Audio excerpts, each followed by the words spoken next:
Okay, so here is your topic. It is known as cell, the unit of life. कुछ लोगों ने कहा कि सर अभी प्लीज मुझे छोड़ दीजिए, मैंने सेल नाम का चैप्टर जो है 3 बार पढ़ लिया है। तो मैंने कहा ठीक है जाओ, कोई दिक्कत नहीं, अच्छी बात है। जिन लोगों ने पढ़ लिया है वो क्वेश्चन का जवाब देंगे, और जिन लोगों ने नहीं पढ़ा है वो सारे लोग मिलकर के इसे पढ़ेंगे। देखिए, जब भी कोई टर्म कहीं से भी उठाया जाता है, cell is a Latin term, Latin English का टर्म है।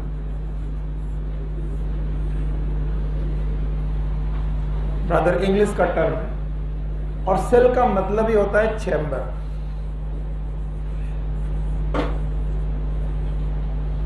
Any structure which is surrounded by walls, maybe 3D chamber like structure हो, उसका नाम होता है सेल। तो जो सेल शब्द का यूज किया सबसे पहले किया रॉबर्ट हुक नाम के साइंटिस्ट। रॉबर्ट हुक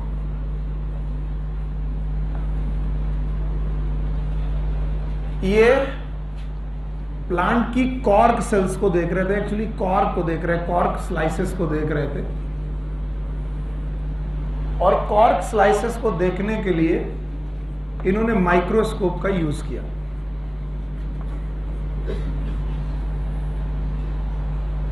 तो उन्होंने माइक्रोस्कोप से देखा कॉर्क स्लाइस में कुछ चैम्बर जैसे स्ट्रक्चर बने हुए।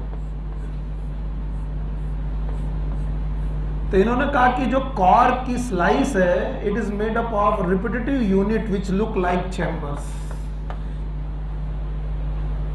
तो इन्होंने बोला cork slice is made up of chamber, और चैम्बर को उन्होंने नाम दे दिया सेल।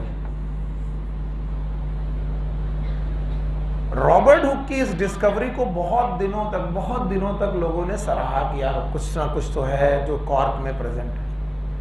बाद में पता चला कि रॉबर्ट हुक है, इन्होंने डेड सेल्स देखी थी। कैसी देखी थी? बताइए, कॉर्क लिविंग सेल है कि डेड सेल? और इन्होंने देखा था कि देयर आर सम चैम्बर्स, क्या प्रेजेंट है? चैम्बर्स। और वो सराउंडेड थे वॉल से, तो उन्होंने एक्चुअली देखी थी सेल वॉल्स। क्या देखी थी? और सेल वॉल के अंदर खाली स्पेस। कैसा स्पेस? तो बताइए, रॉबर्ट हुक ने कभी लिविंग सेल देखी कि नहीं देखी? देखी? उस समय तक तो नहीं देखी। तो सेल शब्द का कैसे बेटा उत्पत्ति हुई, what is the meaning of cell, इसके पीछे की कहानी मैंने आपको बता दी। साइंटिस्ट का नाम याद रखिएगा, रॉबर्ट हुक ने सेल नाम का स्ट्रक्चर देखा। किसमें देखा? Cork slice. और ये लिविंग सेल थी कि डेड सेल? पक्का? यहां से कॉन्सेप्ट बना कि हर ऑर्गेनिज्म में 3D चैम्बर लाइक स्ट्रक्चर होते हैं। कैसे? 3D चैम्बर लाइक स्ट्रक्चर होते हैं, जिन्हें हम चैम्बर ही बोलते हैं, जिन्हें लैटिन शब्द में किस नाम से बोलते हैं? सेल, और जिनकी सराउंडिंग का नाम सेल वॉल। तो बताओ, हमारे रॉबर्ट हुक साहब ने लिविंग सेल देखी कि डेड सेल? खैर, इस बात के बाद हम लोग एनसीईआरटी की तरफ लौटते हैं।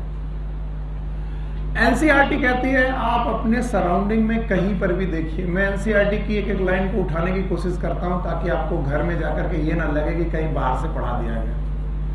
तो बोलते हैं सराउंडिंग में देखिए, आपको 2 तरीके की चीजें दिखाई पड़ेंगी। कुछ चीजें होंगी, कुछ लोग ऐसे होंगे जो लिविंग होंगे,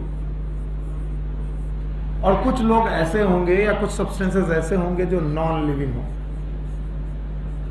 और एनसीईआरटी आपसे 1,00,000 का क्वेश्चन पूछती है कि why the living is living. Living क्यों है? डेड शब्द नहीं बोला मैंने, डेड बोला कि नॉन लिविंग? और नॉन लिविंग क्यों है, इसका कारण अपने टीचर से पूछना। ये पहला पैराग्राफ है आपकी एनसीईआरटी में साइटोलॉजी में। तो बताओ, जब हम सराउंडिंग में देखेंगे तो कितने प्रकार के चीजें मिलेंगी? 2। एक कौन? दूसरा कौन? Non living. तो जब मुझसे कोई पूछता है कि सर लिविंग चीजें लिविंग क्यों होती हैं, तो मैं कहता हूं क्या तुमने लिविंग वर्ड नाम का चैप्टर पढ़ा है? क्या प्रॉपर्टी याद है? क्या आपको प्रॉपर्टी के नाम याद है? एक तो लिविंग में ग्रोथ होती है, भूल गया।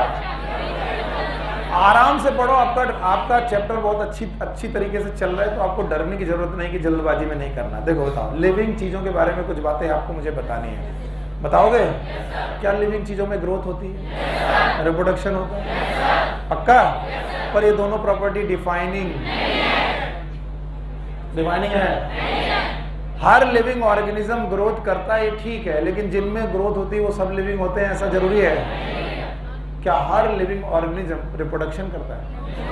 क्या म्यूल आपको याद है बेटा रिप्रोडक्शन करेगा कि नहीं करेगा? तो बोला गया these are non defining property. Defining की नॉन डिफाइनिंग? एकदम शांति से जाने के मूड में हो?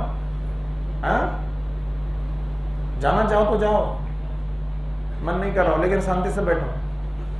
तो बोलते हैं इनमें से एक डिफाइनिंग प्रॉपर्टी है मेटाबॉलिज्म। क्या बेटा? बोला कहां फंस गए यार, फिर से वही लिविंग वर्ड।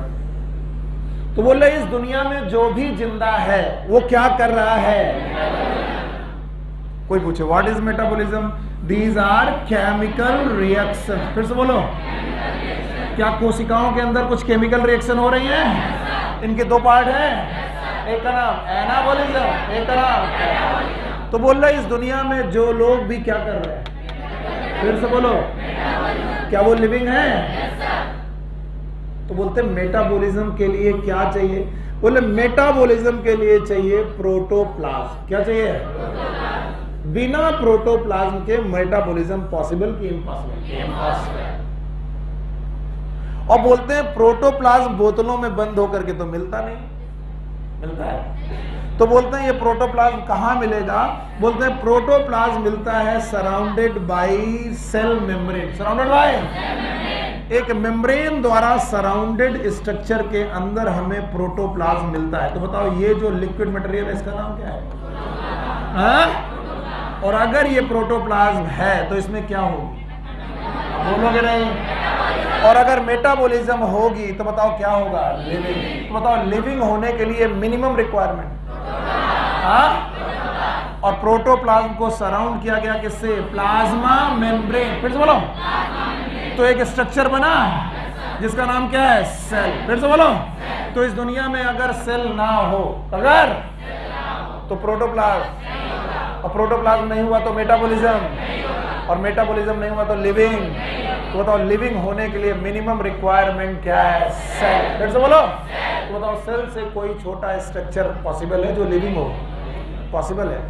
नहीं पॉसिबल है। तो बोलते हैं जितने भी लिविंग ऑर्गेनिज्म है वो किसके बने हैं? सेल। और इसी वजह से वो लिविंग है। अच्छा, नॉन लिविंग चीजों में क्या नहीं होती? सेल।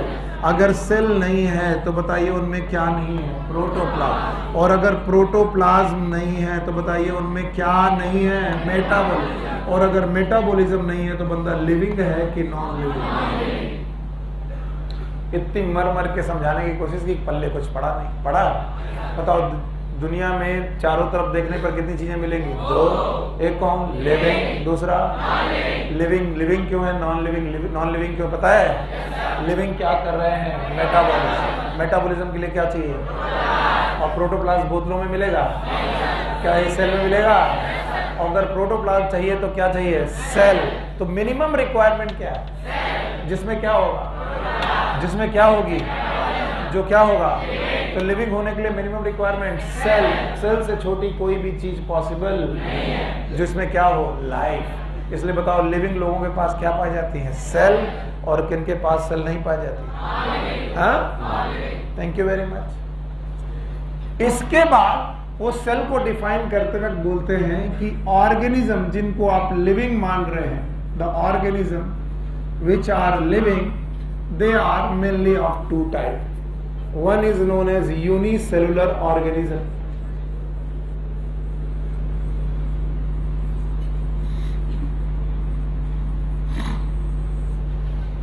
और दूसरे ऑर्गेनिज्म हैं जिन्हें हम लोग बोलते हैं मल्टी सेलुलर ऑर्गेनिज्म।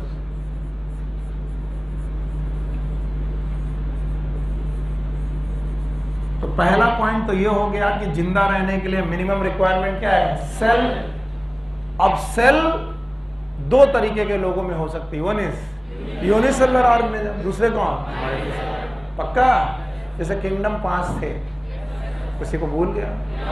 जैसे एल्गी था, ब्रायो था, टेरिडो था, पढ़ो। हाँ भाई, कौन कौन से किंगडम? 5 थे। एक था मोनेरा, ओडेस्टा, फंजाई, प्लांट, एनिमल। बताओ, यूनिसेलुलर ऑर्गेनिज्म के 2 किंगडम थे। एक कौन, मोनेरा, और कौन, ओडेस्टा। बैठो भैया, शाबाश, आप लोग बहुत अच्छा पढ़ रहे हो। जिस लोग जो भी पढ़ा रहा बहुत अच्छा पढ़ा रहा है। नहीं, आप अच्छा पढ़ रहे हो। बोलो कौन सा? मोनेरा। बताओ, ये एक कोशिकी की बहु कोशिकी यूनिसेलुलर है। बताओ, इनकी बॉडी में बहुत सारी सेल की एक सेल, क्या ये एक सेल रखकर भी इंडिपेंडेंट एग्जिस्टेंस रखते हैं?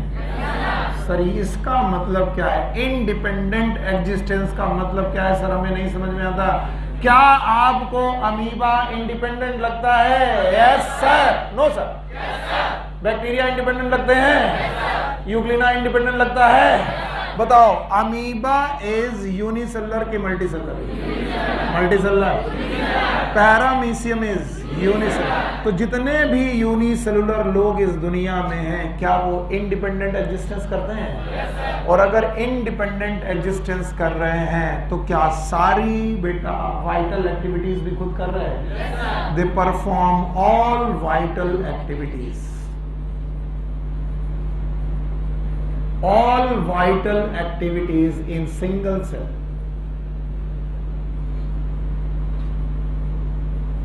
तो भाइयों बहनों, इनकी सेल नहीं है, बल्कि सेल बॉडी की तरह बिहेव कर रही। किसकी तरह?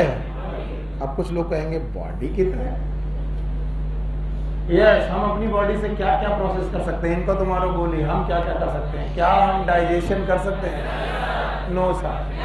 रेस्पिरेशन, एक्सक्रीशन, रिप्रोडक्शन, ये सारे प्रोसेस क्या केवल इनकी सेल कर रही है? तो इनकी सेल की तरह बिहेव कर रही है कि बॉडी की तरह? और तभी ये इंडिपेंडेंट एग्जिस्टेंस शो करते हैं। कैसा? तो क्या इस दुनिया में अमीबा एक कोशिका होने के साथ साथ एक एनिमल भी है? yes. सर, ये बात ना समझ में आए। अमीबा एक कोशिका होने के साथ साथ एक एनिमल भी है। क्या पैरामीशियम एक कोशिका होने के साथ साथ एक एनिमल भी है? Yes sir. यस और नो? इसका मतलब है उसका एग्जिस्टेंस कैसा है? इंडिपेंडेंट। अब बताइए, अगर मैं अमीबा से कह दूं कि तुम इंडिपेंडेंट एग्जिस्ट करो, लेकिन प्रोटोप्लाज्म के बिना, सेल के बिना, पॉसिबल की इम्पॉसिबल? इसलिए बोला जाता है cell is fundamental unit, fundamental unit of life.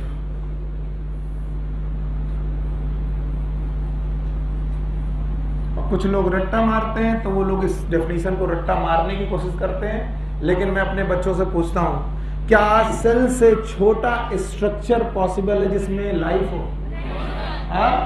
और क्या सेल से छोटा फंक्शन पॉसिबल हो? फंक्शन मतलब मेटाबॉलिज्म, फंक्शन मतलब क्या सेल से छोटा फंक्शन पॉसिबल है जिसमें लाइफ हो? नो।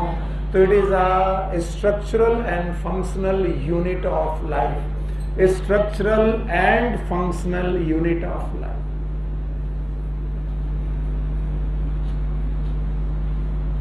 यानी सेल से छोटा ना तो स्ट्रक्चर में कोई स्ट्रक्चर है जिसमें लाइफ हो, और ना ही फंक्शन कोई छोटा है इससे जिसमें लाइफ हो। तो व्हाट इज सेल?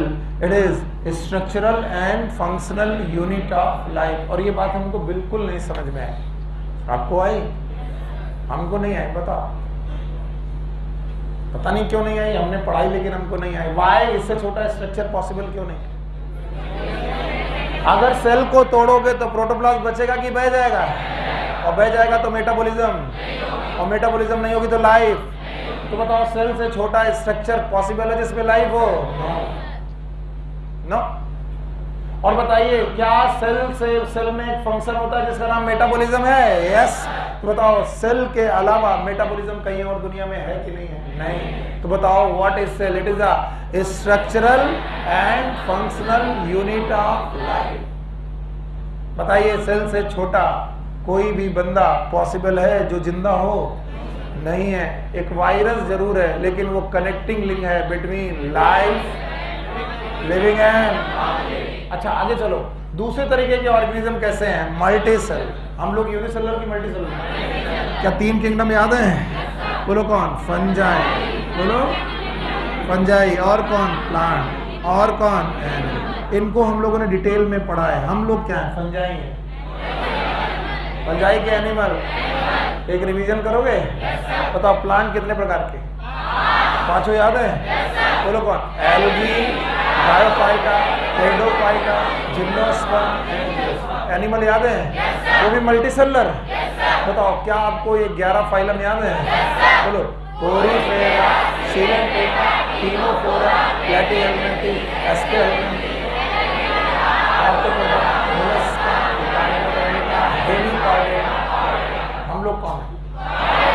कॉर्डेटा में वर्टिब्रेटा है हम। वर्टिब्रेटा में मैमल है। मैमल में प्राइमेट है। प्राइमेट में होमो है। होमो में सैपियंस है। कच्चा हो यार तुम लोग, सब कुछ आता है तुम्हें? पक्का? तो बताओ जो मल्टी सेलुलर है उसके पास भी बॉडी है, और यूनिसेलुलर लोगों के पास भी बॉडी है। इनकी बॉडी में एक सेल की मैनी सेल? एक सेल। और क्या इनका इंडिपेंडेंट एग्जिस्टेंस है? और क्या ये सारे वाइटल एक्टिविटीज उस सिंगल सेल में करते हैं? वो सेल ना होती तो ये जिंदा होते। तो इसीलिए बोलते हैं what is cell? Cell is fundamental unit of, it is structural and functional unit of life. आने दो चित्रांश साहब, आ जाओ बेटा, थोड़ा उठो आप लोग।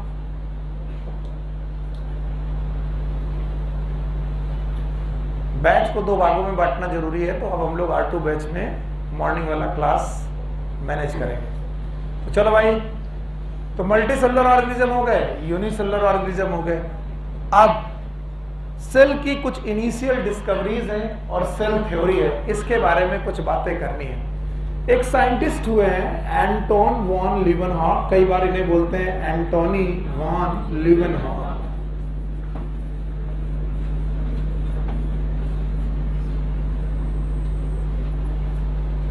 इन्होंने फर्स्ट लिविंग सेल देखी थी, first living cell.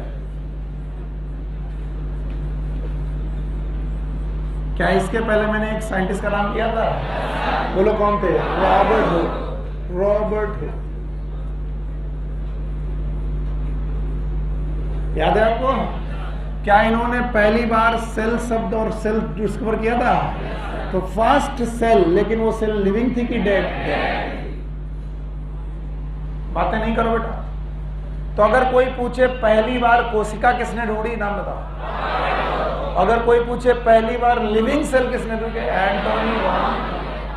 Antony von लीवनहॉक के पास अपना एक सिंपल माइक्रोस्कोप था, और इस सिंपल माइक्रोस्कोप की मदद से वो इधर उधर देखते रहते थे, ताकते झांकते रहते थे। इनको एक लिविंग सेल दिखाई पड़ी। इस लिविंग सेल के अंदर ही एक और साइंटिस्ट आते हैं, इनका नाम है रॉबर्ट ब्राउन। बोलो क्या नाम है? इन्होंने कहा सेल के अंदर भी एक स्ट्रक्चर है। बोलो कौन? न्यूक्लियस। तो 3 साइंटिस्ट हो गए, इनके नाम आप याद रखिएगा। तो बताओ पहली कोशिका? Robert Hooke. बोलो कौन? पहली कोशिका किसने डिस्कवर की है? Robert Hooke. ओके, पहली जिंदा कोशिका एंटोनी वॉन लीवनहॉक। अच्छा बताओ, और न्यूक्लियस किसने ढूंढा? याद रहेगा? जब ये सारी डिस्कवरीज चल रही थी तो एक जर्मन बॉटनिस्ट और एक ब्रिटिश जूलॉजिस्ट मिल करके एक थ्योरी तैयार कर रहे थे, that is known as cell theory. फिर से बोलो, सेल थ्योरी। अच्छा, अब जो कुछ भी कर रहे हो थोड़ी देर के लिए आप रोकिएगा, सब लोग जरा रुकिएगा और ध्यान से इधर देखिए। पैराग्राफ में चीजें मिलती हैं, आप समझ नहीं पाते, याद रखना। थ्योरी बनने तक किन किन प्रोसेस से गुजरना पड़ता है, मैं वो कुछ प्रोसेस बता रहा हूं। कुछ वैज्ञानिक कुछ पर्टिकुलर स्टेटमेंट देते हैं कि ये एक बात कही गई, जैसे किसी ने कहा कि धरती घूम रही है या सूरज घूम रहा है, या किसी ने बोला कि हम लोग सूरज के चारों तरफ चक्कर लगा रहे हैं, ये एक स्टेटमेंट हुआ। तो जब भी कोई स्टेटमेंट आपके सामने दिया जाता है तो ये स्टेटमेंट सबसे पहले हाइपोथेसिस कहलाता है। क्या कहलाता है? हाइपोथेसिस। क्या कहलाता है? ठीक। फिर उस स्टेटमेंट को एक्सपेरिमेंट से प्रूव किया जाता है, एक्सपेरिमेंटल प्रूफ किया जाता है। जो स्टेटमेंट दिया गया उसको एक्सपेरिमेंट कर करके प्रूफ करने की कोशिश की जाती है। अगर वो एक्सपेरिमेंटली प्रूव हो गया कि जो स्टेटमेंट कहा गया इट वाज ट्रू, तो याद रखना उसी हाइपोथेसिस को अब थ्योरी मान लिया जाता है। कोई मुझे बताए what is the main difference between hypothesis and theory? जब तक स्टेटमेंट का क्या नहीं हुआ एक्सपेरिमेंट, तब तक वो क्या है? हाइपोथेसिस। और अगर हमने उसका एक्सपेरिमेंटल प्रूफ दे दिया तो क्या हो गई? थ्योरी। पक्का? पता चला थ्योरी प्रूव करने के बाद कुछ कमी रह गई तो थ्योरी को फिर मॉडिफाई किया जा सकता है, मॉडिफिकेशन होते हैं। याद रखना कोई एक स्टेटमेंट थ्योरी और फिर मॉडिफिकेशन के दौर तक आते आते फाइनल थ्योरी में कन्वर्ट हो जाता है। ये कहानी है सेल थ्योरी की जिसमें ये तीनों काम हुए। पहले क्या हुई? फिर से बोलो। फिर क्या हुई? थ्योरी। फिर क्या हुई? जो लोग नहीं समझ पाए फिर से सुने। पहले वैज्ञानिक एक क्या देते हैं? स्टेटमेंट। वो स्टेटमेंट एक्सपेरिमेंट प्रूवन होता है कि नहीं? नहीं। जब तक वो प्रूव नहीं होता तब तक उसका नाम हाइपोथेसिस। फिर उसे एक्सपेरिमेंटल प्रूव करते हैं और एक्सपेरिमेंटल प्रूव करने के बाद उसे क्या बनाते हैं? थ्योरी। और अगर थ्योरी में कुछ कमी रह गई तो उसका क्या होता है? मॉडिफिकेशन। याद रखना सेल थ्योरी इन तीनों स्टेज से होकर गुजरी है। सोना मत। तीनों स्टेज से होकर गुजरी है। पहले क्या दी गई? पता नहीं। पहले क्या दी गई? फिर उसको प्रूव किया गया। क्या बनाई गई? Cell theory. फिर उसे मॉडिफिकेशन किए गए। क्या ये मॉडिफिकेशन वाली थ्योरी रही? यस। चलो इनकी कहानी चालू होती है सन 1838 में। 1838 में एक साइंटिस्ट थे, जर्मन बॉटनिस्ट थे, जर्मनी के रहने वाले थे, जर्मन बॉटनिस्ट थे। किसी को मालूम है इनका नाम? बोलो। स्लेडीन।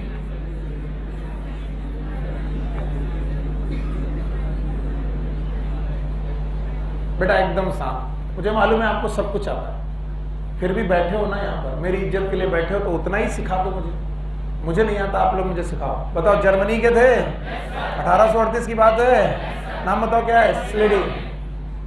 स्लेडीन साहब जो थे ये देख रहे थे कि plant they are made up of sales.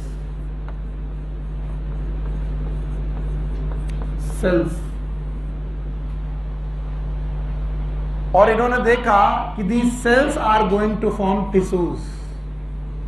Cell collect होकर के टिश्यू बना रही। बस इतना इन्होंने देखा कि दुनिया के हर एक प्लांट में सेल पाई जाती हैं और सेल आपस में जुड़कर टिश्यू बनाती हैं। ये स्लेडीन साहब ने देखा। ऑलमोस्ट सेम, 1 साल का अंतर है। 1839 ये ब्रिटेन के ब्रिटिश साइंटिस्ट हैं, ब्रिटिश जूलॉजिस्ट हैं, जूलॉजिस्ट। ये अपना एक इंडिपेंडेंट एक्सपेरिमेंट कर रहे थे। याद रखना है, इनको नहीं मालूम था कि स्लेडीन कुछ कर रहे हैं। स्लेडीन अपनी दुनिया में मस्त है जर्मनी में, ये अपनी दुनिया में मस्त है इंग्लैंड में। इन्होंने देखा कि yes animal are also made up of cells, ये भी सेल्स के बने। पर इन्होंने एक अंतर देखा कि जो एनिमल की सेल्स हैं इनकी डीलिमिटिंग मेम्ब्रेन है और वो जो डीलिमिटिंग मेम्ब्रेन है उसका नाम है प्लाज्मा मेम्ब्रेन। बोलो क्या नाम है? अब इनको क्यूरियोसिटी हुई कि एनिमल की सेल में तो प्लाज्मा मेम्ब्रेन है, चलो प्लांट की सेल को भी देख लेते हैं। अजीब आदमी है, जूलॉजी वाला बंदा था लेकिन प्लांट को भी देखा इसने। और इसने देखा कि प्लांट की कोशिकाएं भी बिल्कुल एनिमल की कोशिकाओं जैसी हैं, बस अंतर यह है कि एनिमल की कोशिकाओं में एक एक्स्ट्रा लेयर है, नाम बताओ। सेल। सेल। इतनी माइन्यूट बातें आपकी एनसीईआरटी लिखती है, मैं नहीं बोल रहा हूं, तुम्हें लग रहा होगा सुनील सर जबरदस्ती पढ़ा रहे, सब बातें एनसीईआरटी लिखती है। बताओ ये बंदा क्या बोला, ये 2 सेंटेंस बोला, कितने सेंटेंस? 2। क्या? Plant are made up of cells and cell made cell they combine to form tissue, ये स्लेडीन के कहना था। अब स्वान 1839 में आए और उन्होंने कहा कि भैया हाँ, जैसे प्लांट है वैसे एनिमल, एनिमल भी किसके बने हैं? सेल। सेल के बने हैं, और उनकी जो मेम्ब्रेन है, डीलिमिटिंग आखिरी लेयर है, उसका नाम प्लाज्मा मेम्ब्रेन। लेकिन इन्होंने कहा कि जैसा एनिमल है वैसे ही प्लांट भी है, और प्लांट की तरफ इन्होंने देखा कि प्लांट की जो सेल है उनमें क्या पाया जाता है? सेल। एक्चुअली इन्होंने केवल एनिमल पे काम किया था, पर इनको मालूम चल गया था कि मैं एनिमल में काम कर रहा हूं, ठीक वैसे ही जर्मनी में एक साइंटिस्ट है जो किस पे काम कर रहे हैं? प्लांट। तो इन्होंने कहा चलो एनिमल सेल के साथ साथ मैं प्लांट की सेल भी देख लूं, और अगर प्लांट की सेल देखी गई तो पता चला कि भैया प्लांट की सेल और एनिमल सेल में एक डिफरेंस है। बताओ किसके पास सेल वाल है? प्लांट में सेल वाल है। तब क्या हुआ कि स्वान भाई साहब ने, स्वान ने, ध्यान सुनना, एनसीईआरटी में जहां पर भी लिखा हो अंडरलाइन करना, स्वान ने एक हाइपोथेसिस पुट की, हाइपोथेसिस पुट की, और इस हाइपोथेसिस का नाम था सेल हाइपोथेसिस। बोलो क्या नाम था? अब बताओ स्वान ने थ्योरी दी कि हाइपोथेसिस? ये बात आप कभी ना भूलें वरना मुश्किल हो जाएगी। बताओ सबसे पहले हाइपोथेसिस किसने दी? स्लेडीन ने कि स्वान ने? स्वान। और स्वान की इस हाइपोथेसिस को स्लेडीन ने भी सुना, फिर स्लेडीन एंड स्वान दोनों ने मिलकर, स्लेडीन एंड स्वान दोनों ने मिलकर के इस हाइपोथेसिस को एक्सपेरिमेंटली प्रूफ किया, एक्सपेरिमेंट किए और प्रूव करना चालू कर दिया। और जैसे एक्सपेरिमेंटली प्रूव करना चालू कर दिया तो बताओ ये हाइपोथेसिस हाइपोथेसिस रहेगी, थ्योरी होगी। It is known as cell theory. मैं बहुत खुश हो जाऊंगा कि बच्चे तुम घर में जाके एनसीईआरटी पढ़ोगे और ये दोनों लाइनें ढूंढोगे कि बताओ किसने हाइपोथेसिस दी? स्वान ने हाइपोथेसिस दी, और उसको थ्योरी किसने बनाया? केवल स्वान ने कि दोनों ने? कौन कौन? Schleiden and Schwann. और इस थ्योरी का नाम क्या रखा गया? Cell theory. बोले इन हाइपोथेसिस और इन थ्योरी में क्या मेन पॉइंट था? मेन पॉइंट 2 थे। पहला मेन पॉइंट, ध्यान सुनना, पहला main point, all organism, all living organism, पहला पॉइंट था all living organism they are made up of cell और part of cell.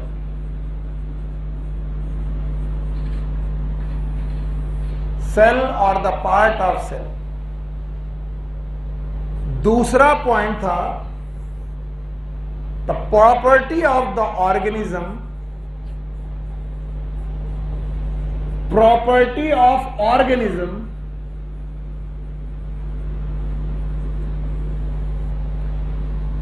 is the property of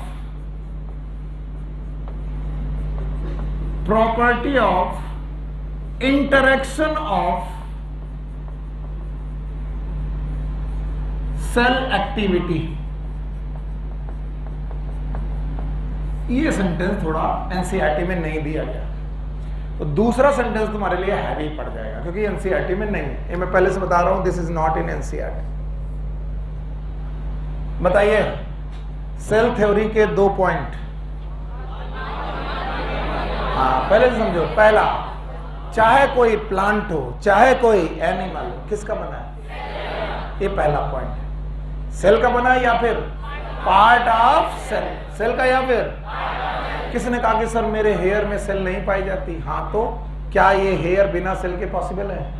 इसका मतलब नेल में सर सेल नहीं पाई जाती, तो क्या नेल बिना सेल के पॉसिबल है? नहीं, they are the part of cell, they are the part of cell. तो बताओ, all living organism are made up of cell और द पार्ट ऑफ सेल। दूसरा, मेरी बॉडी में जो भी एक्टिविटीज हैं, ध्यान से सुनिए वरना दूसरी लाइन नहीं समझ में आएगी, रट्टा मारोगे। सुनील सर बोल रहे हैं, ये जो बोल रहे हैं इसमें टंग काम कर रही है, टंग काम कर रही, टिश्यू बना है, ऑर्गन बना है, और उस ऑर्गन बनाने में सेल आपस में क्या की गई है? इंटरैक्ट। क्या हुई है?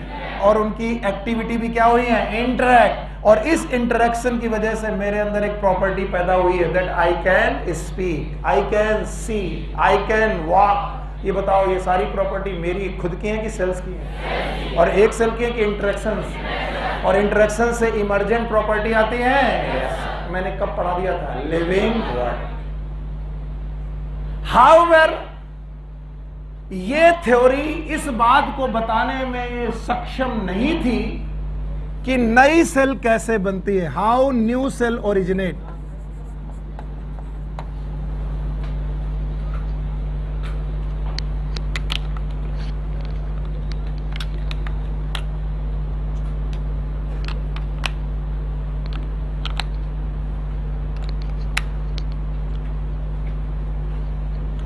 ओके, ये हाइपोथेसिस थ्योरी बनी। काय भैया इतना काय हंस रहे हो? कुछ और तरीके से पढ़ा है? बताओ, इस थ्योरी में क्या कमी थी? ये थ्योरी ये तो बता रही थी हर ऑर्गेनिज्म सेल के बना, और हर ऑर्गेनिज्म की एक्टिविटी सेल के इंटरेक्शंस की प्रॉपर्टी है, यस और नो। लेकिन ये थ्योरी क्या नहीं बता रही थी कि नई सेल ओरिजिनेट कैसे हो, ओरिजिनेशन कैसे होता है नई सेल का, ये थ्योरी नहीं बता पा रही थी। तब एक साइंटिस्ट आते हैं 1855 में। कब? फिर से बोलो। ये वाले 38, ये वाले 1839, इट इज 1838, फिर इट इज 18, और इनका नाम है रुडोल्फ वर्च्यू। फिर से बोलो। और रुडोल्फ वर्च्यू ने इस थ्योरी को, बताइए क्या कर दिया? मॉडिफाई। क्या कर दिया? और इन्होंने एक टर्म दिया, ओमनी सेलुला ई सेलुला। इन्होंने, रुडोल्फ वर्च्यू ने एक टर्म दिया, it is known as omnis cellula e cellula. All new cells originate from pre-existing cell.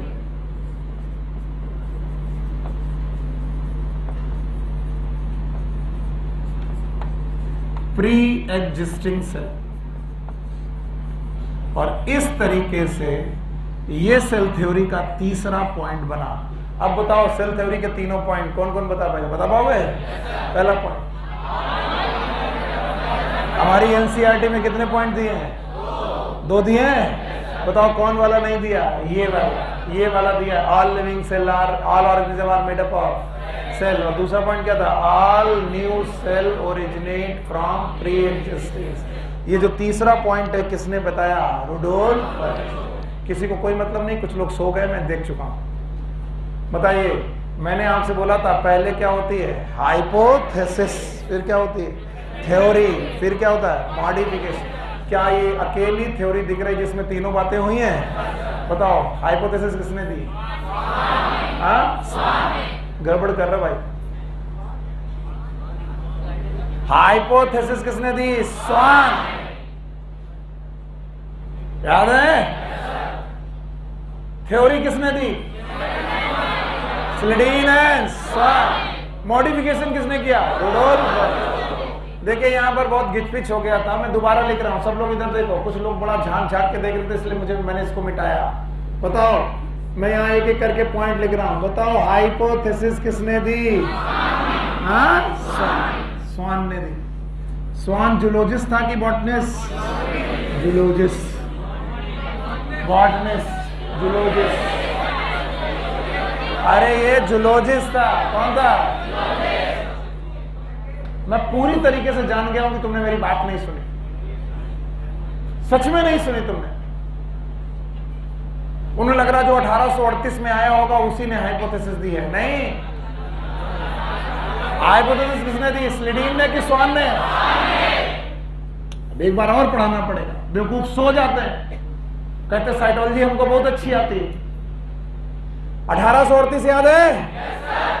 अभी जितनी भी डेट है मुझे एक एक करके चाहिए। बताओ सन, बताओ जर्मन है? अब आवाज चाहिए, बोलो कौन? स्लिडीन है?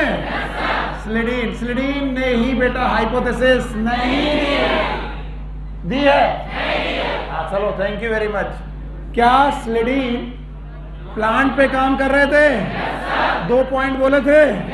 किसी को दोनों पॉइंट याद है? बोलो। Plant are made up of cell and cell combine to form tissue. Underline कर लो, एनसीईआरटी में जहां लिखा। अब किया करो ये जब मैं कहा करो, एनसीईआरटी साथ में लेकर चला करो। सन 1839 पता है? बताओ जर्मनी की Britain, the Great Britain, England, Schleiden की स्वान। अब इसमें बॉटनिस्ट कौन, जूलॉजिस्ट कौन? ऊपर वाला बॉटनिस्ट, नीचे वाला जूलॉजिस्ट। याद रहेगा? बताइए, इसने प्लांट पे काम चालू किया कि एनिमल? पहले इसने एनिमल पे काम किया। तो 3 पॉइंट दिए। पहला कि animal made up of cell, फिर उसने देखा प्लांट भी मेड अप ऑफ सेल, पर दोनों की डिलिमिटिंग मेम्ब्रेन एक जैसी की अलग अलग। एक के पास प्लाज्मा मेम्ब्रेन और एक के पास प्लाज्मा मेम्ब्रेन के साथ सेल वॉल। कसम से इतना मुश्किल हो जाता है। इसके 3 point. Plant, animal are made up of cell. Plant are also made up of cell. Difference is animal have plasma membrane. Plant have plasma membrane and cell wall. इन 3 बातों के बाद इसमें से एक बंदा कौन? स्वान। फिर से बोलो। स्वान ने दी क्या? हाइपोथेसिस दी। बताओ, इस हाइपोथेसिस को किन 2 लोगों ने मिलकर के प्रूव किया? स्लिडीन और ने प्रूव किया। और इन्होंने क्या दी? थ्योरी। फिर से बोलो। सेल थ्योरी दी। और उस थ्योरी के 2 पॉइंट थे। कितने? किसी को याद है? पक्का नहीं याद है। All the living organism, whether it is plant or animal, they are made up of cell or part of cell. Point number 5. और किसी भी ऑर्गेनिज्म की प्रॉपर्टी क्या उनसे बनी हुई सेल के इंटरेक्शन की प्रॉपर्टी है? Yes sir. कभी मान लो कहना भूल जाओ तो अपना दिमाग लगा लिया करो। अंग्रेजी बोलना जरूरी नहीं है, भावनाएं व्यक्त करना जरूरी है कि सर आपके अंदर की जो भी एक्टिविटी दिख रही है वो आपकी नहीं है, किसकी है? सेल। तो मैं कहूंगा एक सेल की इंटरेक्शन। ये 2 पॉइंट रखने के बाद हाइपोथेसिस बिकम थ्योरी। लेकिन इसमें एक कमी थी, नई सेल कहां से आई किसी को मालूम? फिर एक साइंटिस्ट आता है सन 1855। बोलो, आया? नाम बताओ। Rudolf Virchow. क्या इसका नाम रुडोल्फ वर्चू है? और इसने कहा चिंता मत करो, मैंने पता लगा लिया है that omnis cellula e cell, हर पेटा नई सेल पुरानी सेल से पैदा होती है by the process known as cell division. तो बताओ अब टोटल कितने पॉइंट हुए? पॉइंट 1 2 3। आपकी बुक में कितने दिए हैं? 3 कि 2? इसका 1 और 3 वाला दिया है, बीच वाला नहीं दिया। तो बताओ, ये अकेली थ्योरी है जो पहले क्या थी, फिर क्या हुई, फिर इसमें क्या हुआ? मॉडिफिकेशन। तो बोलते हैं सेल थ्योरी क्या तीनों अवस्थाओं से गुजरी है? पहले उसे क्या दिया गया? हाइपोथेसिस, फिर उसका थ्योरी, फिर उसका मॉडिफिकेशन। तो मैं अगर 3 क्वेश्चन बनाऊं कि बताओ हाइपोथेसिस वाज गिवन बाय, दोनों साइंटिस्ट का नाम मत लेना। कौन? स्वान। नींद आ रही बेटा? नहीं समझ में आ रहा? आ रहा है? बताओ हाइपोथेसिस वाज गिवन बाय। बहुत सही जवाब दिया। अच्छा है कि स्लिडीन और स्वान नहीं दिया। कल को पूछा गया cell hypothesis was given by Schleiden and Schwann, no Schwann. Cell theory was given by Schleiden and Schwann, and cell theory was modified by Rudolf. और अब बोला जाए मॉडर्न सेल थ्योरी कौन सी? Now Schleiden, Schwann and Rudolf modified. तो आज अगर कोई पूछे modern cell theory was given by, बता पाओगे? बोलो स्लिडीन, स्वान। क्योंकि इस थ्योरी में रुडोल्फ वर्च्यू का भी एक पॉइंट है, और उस पॉइंट का नाम क्या है? Omnis cellula e cell. इसका हिंदी अनुवाद ऑल न्यू सेल्स, हर नई कोशिका पुरानी कोशिकाओं से पैदा होती है by cell. This was the cell hypothesis, cell theory and modern cell theory। अब हटा दे, अभी भी कंफ्यूजन है, अभी भी कंफ्यूजन है तो आप बेवकूफ हो। नाउ अब वो आपको ओवरव्यू ऑफ अ सेल पढ़ाने की कोशिश करते हैं। ओवरव्यू ऑफ सेल, कि आप सेल को ओवरऑल कैसे देखते हैं। सबसे पहले वो आपको सैंपल कलेक्ट करने के लिए बोलते हैं कि टेक द सैंपल्स, और वो 2 सैंपल आपको कलेक्ट करने के लिए देखते हैं। पहले तो वो अनियन का पील ऑफ निकालते हैं, अनियन पील ऑफ, इसका मतलब है अनियन मेम्ब्रेन निकालते हैं। अनियन मतलब क्या होता है? सिंघाड़ा। और दूसरा वो म्यूकोसा निकालते हैं, आपके म्यूकोसा मेम्ब्रेन को निकालते हैं। म्यूकोसा कहां पर होती है? प्लांट में कि एनिमल? तो देखिए चतुराई से वो आपको 2 सेल्स के बारे में पढ़ाने की कोशिश कर रहे हैं। अनियन प्लांट है कि एनिमल? प्लांट। और म्यूकोसा की मेम्ब्रेन निकालने की कोशिश कर रहे हैं, मतलब क्या है? एनिमल। बोलते हैं जब इन दोनों ही सेल को, जब इन दोनों मेम्ब्रेन्स को आप माइक्रोस्कोप में देखोगे तो आपको अनियन, जिसमें अनियन वाली जो मेम्ब्रेन है, सॉरी अनियन वाली जो मेम्ब्रेन है उसके अंदर जो सेल मिलेंगी, उन सेल के चारों तरफ एक वॉल मिलेगी। Thank you very much. तो जो जो आपको आता जाए मुझे बताते जाइएगा। सबसे बाहर की तरफ क्या प्रेजेंस? सेल। ये सेल वॉल बनी होगी सेलुलोज की। कोई दिक्कत? बोलते हैं सेल वॉल के अंदर एक आपको मेम्ब्रेन मिलेगी जिसका नाम है प्लाज्मा मेम्ब्रेन। अब मैं एनसीईआरटी की एक लाइन को डायग्राम के थ्रू समझाने की कोशिश कर रहा हूं। प्लाज्मा मेम्ब्रेन बोलते हैं एनिमल सेल को अगर आपने देखना चाहा तो उसमें सेल वॉल मिलेगी कि नहीं मिलेगी? नहीं मिलेगी। केवल और केवल उनके पास एक मेम्ब्रेन मिलेगी, that is known as plasma membrane. It is known as plasma. तो पहला अंतर प्लांट और एनिमल कोशिकाओं में, पहला अंतर, एक के पास क्या है? एक के पास सेल वॉल, एक के पास प्लाज्मा मेम्ब्रेन है, एक के पास नहीं है कुछ भी। एक के पास सेल वॉल नहीं है, एक के पास सेल वॉल है, एक के पास प्लाज्मा मेम्ब्रेन नहीं है, एक के पास प्लाज्मा मेम्ब्रेन। अरे प्लाज्मा मेम्ब्रेन दोनों के पास है। धन्यवाद आपका, आपने इतने गौर से सुना। याद रखना जो प्लांट कोशिकाएं हैं इनमें मैट्रिक्स प्रेजेंट है जिसका नाम है साइटोप्लाज्म। फिर से बोलो, बहुत बढ़िया बात। ऐसे ही एनिमल में भी प्रेजेंट है साइटोप्लाज्म, कोई खास बात नहीं, दोनों एक ही तरीके का साइटोप्लाज्म रख रहे हैं। लेकिन एक अंतर, जो प्लांट की कोशिकाएं हैं उनके पास एक बड़ा सेंट्रल वैक्यूल है,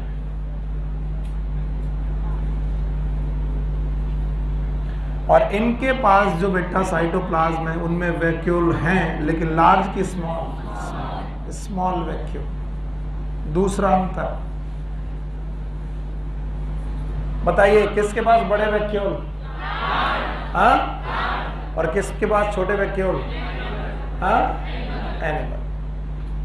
इसके बाद वो बोलते हैं कि जो प्लांट सेल है इसमें भी एक मेम्ब्रेनस स्ट्रक्चर है जिसका नाम है न्यूक्लियस। बोलो क्या नाम है?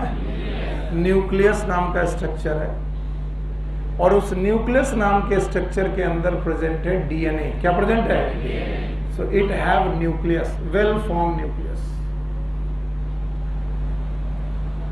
बोलते हैं यस, एनिमल कोशिकाओं में भी भैया ये न्यूक्लियस है double membranous, they also have nucleus.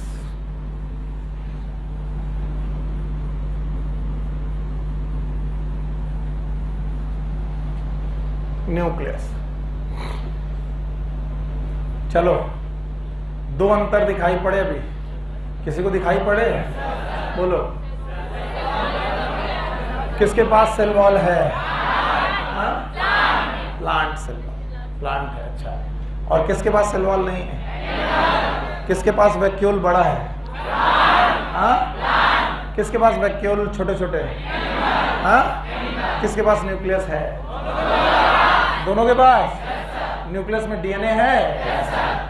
बोलते हैं दोनों के पास ट्रू न्यूक्लियस होने की वजह से दोनों की दोनों कोशिकाएं यूकैरियोटिक है। बोलो कैसी हैं? यूकैरियोटिक। ये शब्द याद रखिएगा। यू का मतलब ही होता है ट्रू, कैरियन का मतलब होता है न्यूक्लियस। जिनके पास ट्रू न्यूक्लियस होता है उन्हें हम लोग बोलते हैं यूकैरियोटिक। आप अगला क्वेश्चन पूछ सकते हो कि ट्रू न्यूक्लियस की खास बात होती है, nucleus is surrounded by nuclear membrane. फिर से बोलो, it is surrounded by nuclear membrane. बोले इसी तरीके से एक और कोशिका होती है जो नहीं पढ़ानी चाहिए लेकिन सर पढ़ा दे रहे हैं। बोलते हैं उस कोशिका में भी सेल वॉल हो सकती है, सेल मेम्ब्रेन हो सकती है, पर उस कोशिका में जो जेनेटिक मटेरियल होता है वो साइटोप्लाज्म में पड़ा होता है and there is no true nucleus. उसके पास अपना ट्रू न्यूक्लियस नहीं होता because there is no nuclear membrane, क्योंकि उनके पास अपना न्यूक्लियर मेम्ब्रेन भी नहीं होता। और अगर न्यूक्लियर मेम्ब्रेन नहीं है तो इस रीजन को न्यूक्लियोइड बोलते हैं। क्या बोलते हैं? और ऐसी कोशिका जिसके पास ट्रू न्यूक्लियस ना हो, ऐसी कोशिकाओं को हम लोग बोलते हैं प्रोकैरियोटिक सेल। बोलो क्या? प्रो मतलब प्रिमिटिव, कैरियोटिक मतलब न्यूक्लियस।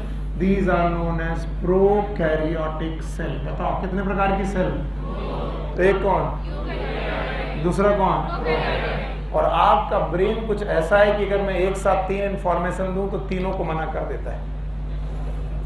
वो कहता है जाओ नहीं पढ़ेंगे, भाड़ में जाओ। जिससे कुछ लोग हार गए कि नहीं यार ये अचानक क्या करने लगा। और एक भी पॉइंट एनसीईआरटी के बाहर नहीं पढ़ा रहा हूं मैं।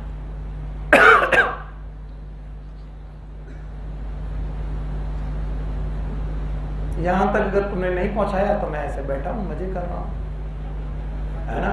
बोले तो इतना सिंपल चीजें हैं सर, हम तो 2-3 बार पढ़ चुके हैं, क्या पढ़ाने की जरूरत है? खड़े हो। प्रोकैरियोटिक सेल में सेल वॉल होगी कि नहीं होगी? होगी। कोई एक प्रोकैरियोटिक कोशिका का नाम बताओ जिसमें सेल वॉल नहीं है। Micro, mycoplasma. कौन सा किंगडम? मोनेरा। बहुत सही पढ़ रहे भाई, बैठ जाओ। क्या इन सारी चीजों को शब्दों में लिखाने की जरूरत है? हाँ, बोले लिखाई दोगे तो अच्छा रहेगा। मैं नहीं लिखाऊंगा। और यहां तक 7 या 8 पॉइंट है, सब लोग बता दोगे। बताओ क्या आपने सैंपल लिए? 2 जगह से लिए। एक तो आपने अपने अनियन से लिया, ये अनियन है कि म्यूकोसा? और दूसरा अनियन से लिया। और म्यूकोसा और अनियन दोनों की जो कोशिकाएं हैं एक ही जैसी कि अलग अलग? एक प्लांट की है और एक एनिमल की है। म्यूकोसा वाली प्लांट की है, यस। म्यूकोसा वाली कितना दुखी है। म्यूकोसा वाली एनिमल की है और अनियन वाली दोनों को देख रहे हैं। दोनों को जब माइक्रोस्कोप में देख रहे तो दिखाई पड़ रहा है। बिना देखे इधर उधर देखे बताना। बताओ क्या दोनों में सेल वॉल है? Yes sir, yes sir. Plant में सेल वॉल, है? अच्छा है। और एनिमल में सेल वॉल नहीं है? तो बताओ, एक में सेल वॉल, एक में सेल वॉल। सेल वॉल है तो किसकी है? सेलुलोज। किसकी? और बेटा इनमें सेल वॉल, प्लाज्मा मेम्ब्रेन है? प्लाज्मा मेम्ब्रेन यहां पर भी है। अच्छा, दोनों तरफ प्लाज्मा मेम्ब्रेन है, दोनों तरफ सेल वॉल। अच्छा ठीक है। अंदर पहुंचे साइटोप्लाज्म है, बड़ा वाला वैक्यूल है, दोनों में। किसमें है? प्लांट में है, इसलिए साइटोप्लाज्म पेरीफेरी गया है, साइटोप्लाज्म पूरी जगह मजा कर रहा है। अच्छा बताओ, क्या यहाँ पर ट्रू न्यूक्लियस है? यहाँ पर भी ट्रू न्यूक्लियस। बताओ, प्रोकैरियोट की यूकैरियोट? प्रोकैरियोट। आइटम है हो, इतना पढ़ाने के बाद देखो फंस गया। प्रोकैरियोट की यूकैरियोट? यू मतलब ट्रू, कैरियोट मतलब न्यूक्लियस। जिनका न्यूक्लियस ट्रू होगा, क्या वो न्यूक्लियस में न्यूक्लियर मेम्ब्रेन रखेंगे? डीएनए अपना न्यूक्लियर मेम्ब्रेन के बाहर के अंदर अंदर। क्या इनसे मिलती जुलती कोई एक और सेल है जो प्रोकैरियोट है कि यूकैरियोट? प्रो मतलब प्रिमिटिव, कैरियन मतलब न्यूक्लियर। जिनका न्यूक्लियस प्रिमिटिव है, इनकी न्यूक्लियस के चारों तरफ न्यूक्लियर मेम्ब्रेन है? नहीं है। तो बताओ, इनका डीएनए नेकेड पड़ा हुआ है? कहां पड़ा है? साइटोप्लाज्म। तो क्या ये यूकैरियोट की प्रोकैरियोट? प्रोकैरियोट। क्या ऐसे मेंबर के सारे मेंबर बेटा मोनेरा नाम के किंगडम में हैं? क्या बैक्टीरिया हो सकते हैं? इतनी कहानी अगर आपको आ गई है तो मैं इसे मिटा दूं। आ गई? No sir? Yes sir. अगर इतनी आ गई है तो मैं इसे मिटा रहा हूं। तो बताओ, दो सेल आपने मैनेज की, दोनों सेल को देखा। पहला सेल प्लांट, दूसरी सेल एनिमल। दोनों में डिफरेंस याद है? और दूसरे तरीके की प्रोकैरियोट सेल याद है? यूकैरियोट सेल याद है? और प्रोकैरियोट और यूकैरियोट सेल में भी आपने डिफरेंसेस देखे? किसमें ट्रू, हाँ, किसमें ट्रू न्यूक्लियस नहीं है? अच्छा, अब ध्यान से सुनना। जितनी भी यूकैरियोटिक कोशिकाएं हैं,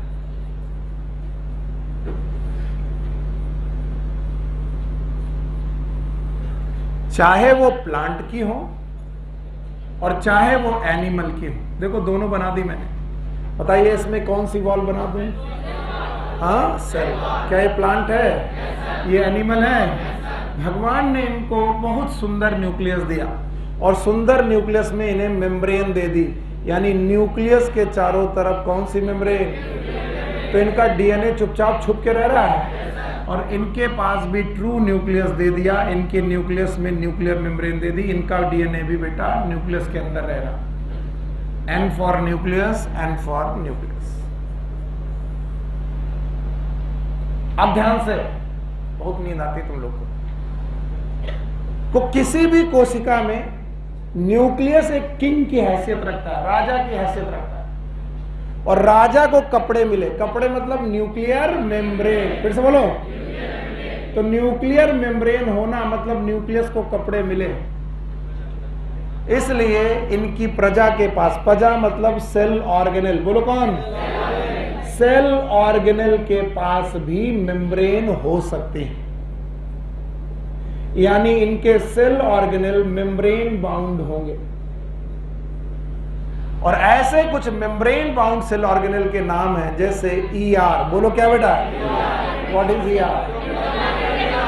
एंडोप्लाज्मिक रेटिकुलम। क्या दोनों जगह पर हो सकता है? दोनों जगह पर हो सकता है, चाहे वो प्लांट हो चाहे वो एनिमल। बेचारे परेशान है। दोनों जगह पर आपके पास माइटोकॉन्ड्रिया हो सकता है। क्या हो सकता है? माइटोकॉन्ड्रिया। दोनों जगह पर गोल्गी बॉडी हो सकती है। क्या हो सकती है? Golgi body.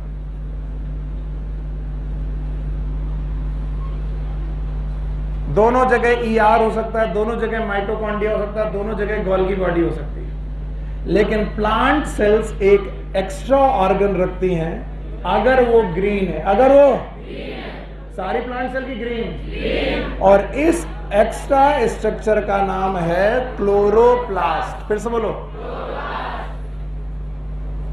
भगवान बच्चों की रक्षा करना आ जाए बताओ प्लांट में क्या पाया जाएगा?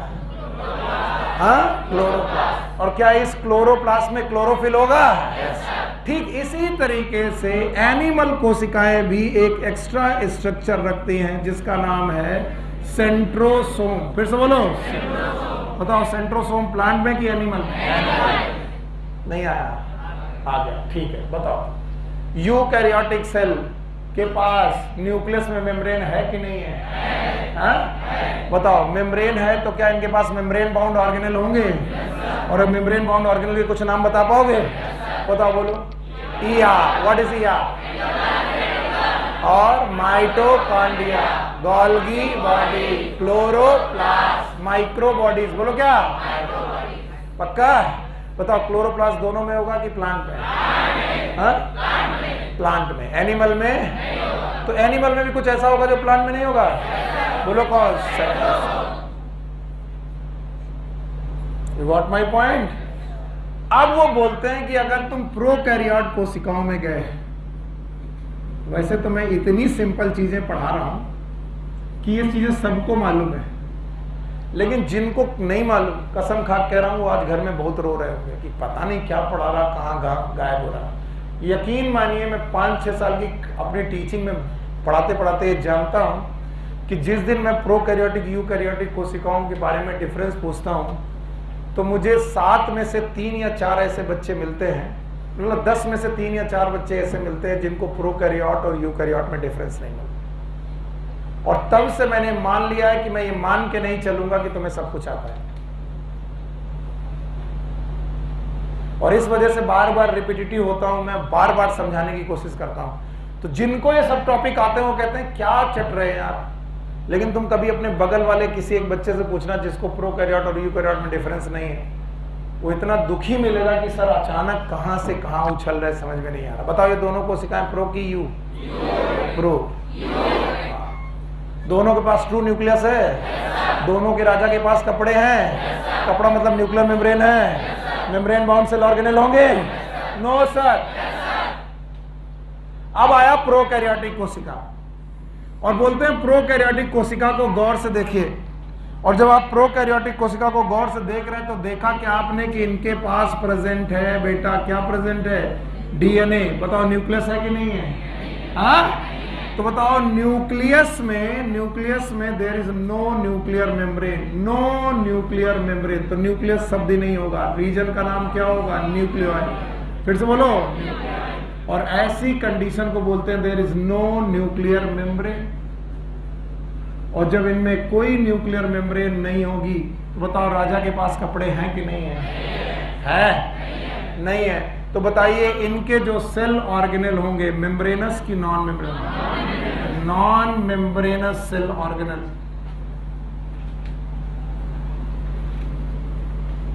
अब कुछ लोग मेरी मदद करें, अगर नॉन मेम्ब्रेनस सेल ऑर्गेनेल है इसका मतलब मेम्ब्रेनस सेल ऑर्गेनेल प्रेजेंट की एब्सेंट? हाँ? इसका मतलब इनमें माइटोकॉन्ड्रिया है, Golgi body, endoplasmic reticulum, chloroplast, कोई भी मेम्ब्रेन बाउंड ऑर्गेनेल? तो बोलते हैं नॉन मेम्ब्रेनस सेल ऑर्गेनेल में एक ऑर्गेनेल होता है, नाम है राइबोसोम। फिर से बोलो। बताइए राइबोसोम मेम्ब्रेनस की नॉन मेम्ब्रेनस? क्या इनमें होगा? अजीब बात है, राइबोसोम यहां भी होगा और राइबोसोम यहां भी होगा। तो बताओ राइबोसोम मेम्ब्रेनस सेल ऑर्गेनेल है कि नॉन मेम्ब्रेनस? नॉन। क्या ये प्रोकैरियोटिक में होगा? यूकैरियोटिक में भी होगा? No sir. इसके अलावा इनकी मेम्ब्रेन में इंक्लूजन्स होंगे। क्या होंगे? Inclusion. These are known as inclusion bodies. फिर से बोलो। सॉरी। और इनकी मेम्ब्रेन में जो आउट इन पॉकेटिंग होगी इन्हें बोलेंगे मीजोसोम्स। फिर से बोलो। बताओ मेम्ब्रेन बाउंड सेल ऑर्गेनेल होंगे कि नहीं होंगे? बताओ राजा के पास कपड़े नहीं हैं तो प्रजा के पास कपड़े? Mitochondria, chloroplast, endoplasmic reticulum, cyanobacteria का नाम सुना? सुना? साइनोबैक्टीरिया। ऐसे ही मेरा क्वेश्चन है, साइनोबैक्टीरिया फोटोसिंथेसिस करते हैं कि नहीं?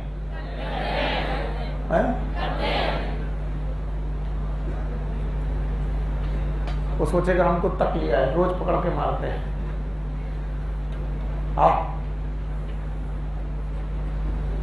मारेंगे नहीं, डरो मत, ऐसे तुमसे प्यार हो गया। और अगर हमने प्यार किया तो बड़ा खतरनाक होता है।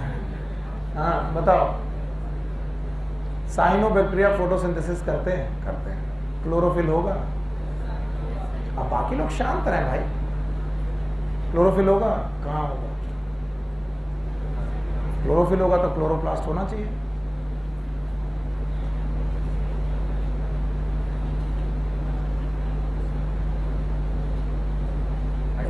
हाँ, साइटोप्लाज्म में होगा। क्यों क्लोरोप्लास्ट में क्यों नहीं? शाबाश। साइनोबैक्टीरिया प्रोटिस्टा है कि मोनेरा? हाँ, मोनेरा है। और मोनेरा के पास मेम्ब्रेन बाउंड सेल ऑर्गेनेल है। अगर मेम्ब्रेन बाउंड सेल ऑर्गेनेल नहीं है तो क्लोरोप्लास्ट होगा, पर क्लोरोफिल तो बताओ कहीं ना कहीं तो क्लोरोफिल होगी। वो बोला दिमाग सही लगा रहा है, कह रहा कि सर क्लोरोप्लास्ट तो नहीं होगा लेकिन क्लोरोफिल होगी। कहाँ होगी वो मैं अभी जब प्रोकैरियोटिक कोशिकाएं डिटेल में पढ़ाऊंगा तो दोबारा पढ़ाऊंगा। जाओ खुश रहो, पढ़ाई अच्छे से किया करो। तो बताओ क्या प्रोकैरियोटिक कोशिकाओं में मेम्ब्रेन बाउंड सेल ऑर्गेनेल? अरे यार थक गए तुम लोग, थक गए। बताओ प्रोकैरियोटिक सेल में न्यूक्लियस के चारों तरफ न्यूक्लियर मेम्ब्रेन होगा? पक्का होगा कि नहीं होगा? नहीं होगा। अब बताओ अगर बेटा चारों तरफ बेटा प्रोकैरियोटिक कोशिकाओं में न्यूक्लियर मेम्ब्रेन नहीं हो तो मेम्ब्रेन बाउंड सेल ऑर्गेनेल होंगे कि नहीं होंगे? नहीं होंगे, नहीं होंगे। और मैं यही चीजें तुमको उतनी देर से समझा रहा हूं। अगर बोर्ड में कुछ ना रहे तो ज्यादा अच्छी तरीके से पढ़ा दोगे। ओवरव्यू ऑफ सेल में मैंने दो चीजें कंपेयर की हैं, एक प्लांट सेल और प्रोकैरियोटिक और यूकैरियोट। क्या तुम प्लांट और एनिमल में 5 अंतर पढ़ा पाओगे? प्रोकैरियोट और यूकैरियोट में अंतर पढ़ा पाओगे? चलो प्लांट और एनिमल के 5 अंतर बता दो, मैं समझ जाऊंगा। आ गया? आएगा? पहले प्लांट और एनिमल में बताओगे? बोलो। प्लांट में सेल वॉल, यहाँ सेल वॉल, इनका वैक्यूल, हाँ इनका वैक्यूल, शाबाश। इनमें क्लोरोप्लास्ट नहीं है, इनमें क्लोरोप्लास्ट, इनमें सेंट्रोसोम, इनमें सेंट्रोसोम। पक्का समझ में आया? बताओ दोनों का न्यूक्लियस वेल डिफाइन है, चाहे प्लांट हो चाहे एनिमल, दोनों के न्यूक्लियस में न्यूक्लियर मेम्ब्रेन है, डीएनए है। अब प्रोकैरियोट और यूकैरियोट बता पाओगे? बताओ प्रोकैरियोट और यूकैरियोट में किसका न्यूक्लियस वेल फॉर्म? किनका बेटा नॉट वेल फॉर्म? किनके न्यूक्लियस के चारों तरफ न्यूक्लियर मेम्ब्रेन, किनमें नहीं है? किनका डीएनए साइटोप्लाज्म में पड़ा, किनका डीएनए कवर्ड है, किनके पास मेम्ब्रेन बाउंड सेल ऑर्गेनेल है। राजा के पास कपड़े तो लो, प्रजा के पास भी कपड़े। किनके पास बेटा मेम्ब्रेन बाउंड सेल ऑर्गेनेल है? किनमें mitochondria, Golgi body, endoplasmic reticulum है? किनमें ये सब नहीं है? उसमें प्रोकैरियोट। पक्का? बताओ एक सेल ऑर्गेनेल जो हर जगह है, राइबोसोम, प्रोकैरियोट में है, यूकैरियोट प्लांट में है, यूकैरियोट एनिमल में है। इतनी छोटी छोटी बातें बतानी थी, बता पाएंगे? चलिए प्रोकैरियोट की 2 बातें और सीख लो, इसके बाद मैं बता देता हूं, हटा दे रहा हूं। कहते हैं प्रोकैरियोट का अपना एक क्रोमोसोमल डीएनए होता है। कैसा डीएनए? ये न्यूक्लियस है कि डीएनए? डीएनए। ये न्यूक्लियस नहीं बनाया मैंने, ये डीएनए बनाया। It is known as chromosomal DNA.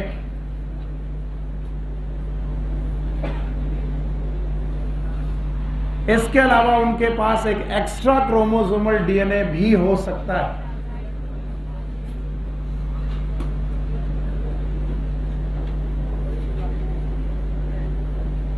और इस एक्स्ट्रा क्रोमोसोमल डीएनए का नाम क्या रखा गया? प्लाज्मिड। प्लाज्मिड। तो प्रोकैरियोट और यूकैरियोट में एक और डिफरेंस बताओ, प्लाज्मिड किसके पास? और किसके पास नहीं है? बताओ, इंक्लूजन बॉडी किसके पास? प्रोकैरियोट। किसके पास नहीं है? किनके पास मीजोसोम? प्रोकैरियोट। किनके पास नहीं है? यूकैरियोट। अब भी कुछ लोग होंगे जिनको बिल्कुल समझ में नहीं आया होगा। कितने लोग हैं?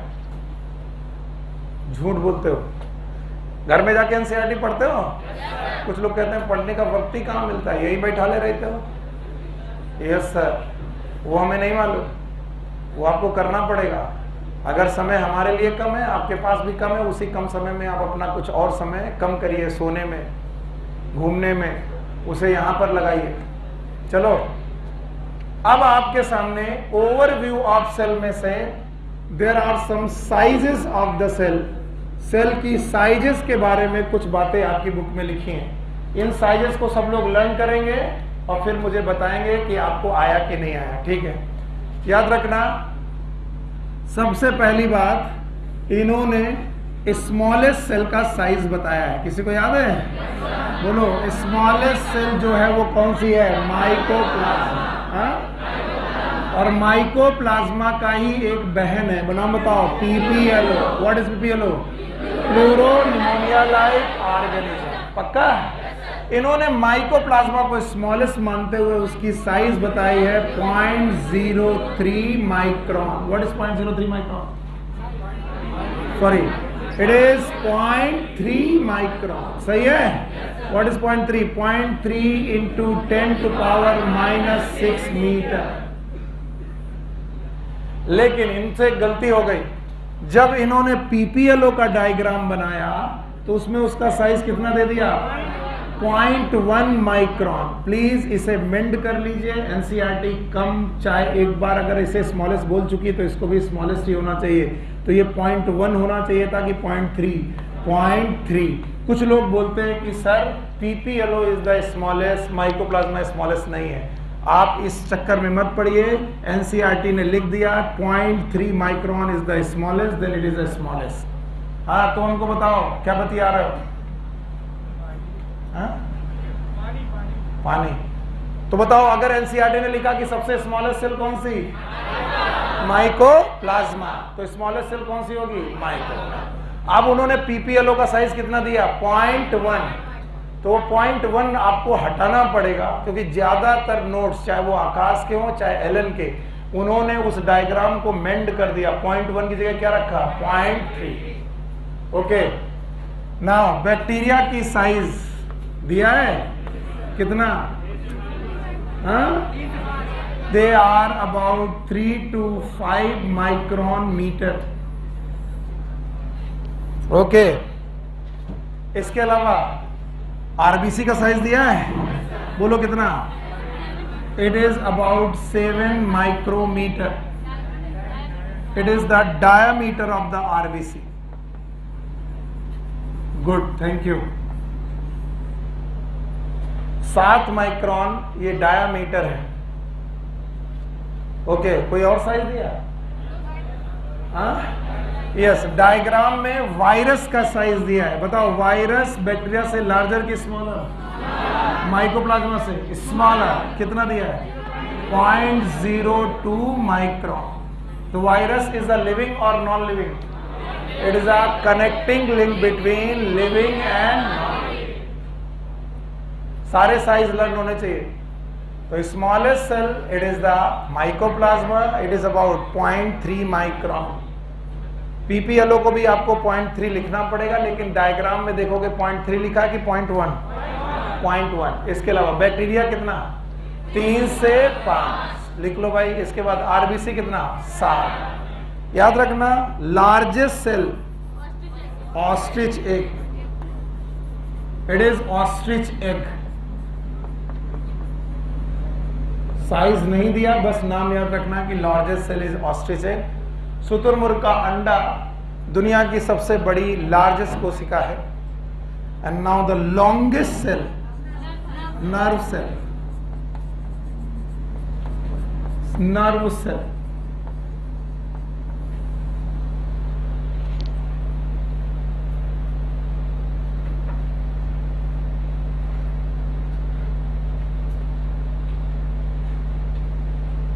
The longest cell is nerve cell. 'कोई दिक्कत?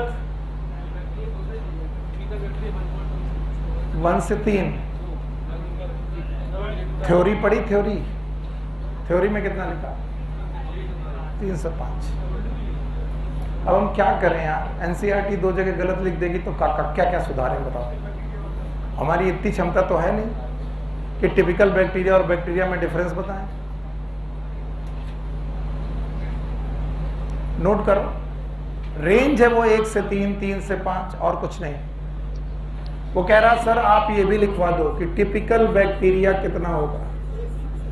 ले लिख लो, छक लो, बताओ टिपिकल बैक्टीरिया 1 से 2 माइक्रोमीटर।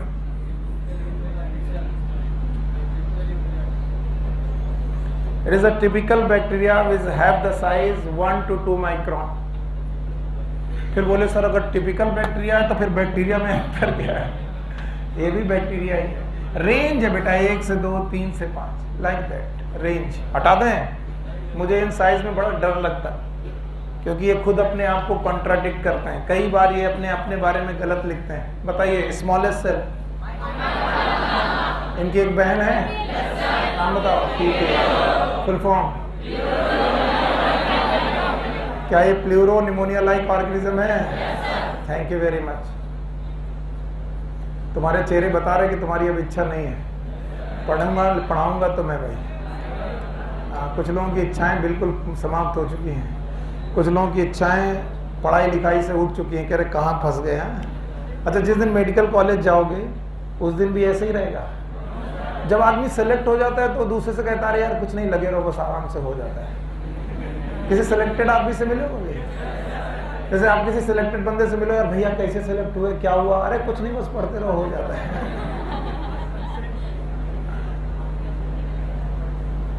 और जिनका नहीं हो रहा उनसे पूछो। जिंदगी तबाह कर ली हम लोगों ने। अच्छा खासा जी रहे थे, बढ़िया बाइक थी, घूम रहे थे, मूवी देख रहे थे, है ना, ईयरफोन में गाने सुन रहे थे, एक तरफ के बाल कटवा कर दूसरी तरफ लहरा रहे थे। अचानक किसी ने बोल दिया, कान में फूंक दिया, श्राप दे दिया कि जाओ तुमको सीपीएमटी की या फिर पीएमटी की तैयारी करनी चाहिए। और पता नहीं कौन सी घड़ी थी कि हमने मान लिया कि हाँ हम डॉक्टर बनेंगे। और जैसे हमने माना कि हम डॉक्टर बनेंगे, उस दिन से लेकर आज तक जिंदगी क्या कर ली? तबाह कर ली। अच्छा, कुछ लोग इस गलत फहमी में है कि उनका सिलेक्शन हो जाएगा तो जिंदगी अच्छी हो जाएगी। अच्छा, कितने लोगों को लगता है कि सिलेक्शन के बाद जिंदगी अच्छी हो जाएगी? भगवान करे तुम्हारा, तुम सबका सिलेक्शन हो, फिर तुम्हें पता चले कि जो तुम सोच रहे हो वो गलत है। तुम्हें खुद पता चले।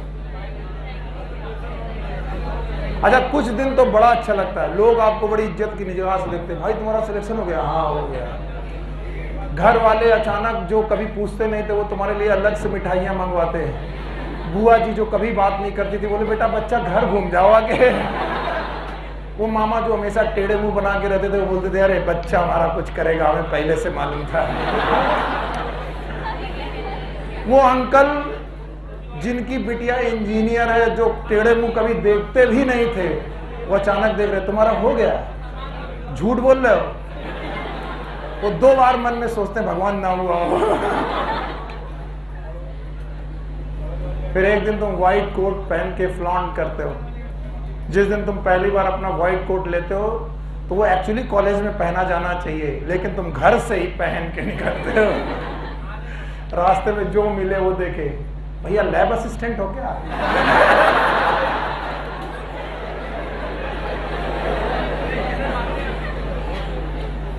जब 2 दिन आपको लैब असिस्टेंट रखा जाएगा तो फिर आप कहते हो नहीं, एप्रिन हटाओ और कंधे में डालो। और जो कंधे में डाल के चलते हैं वही कौन होते हैं? डॉक्टर। और अगर इससे भी कोई ना माने तो कंधे के साथ साथ स्टेथोस्कोप भी। आप बताओ।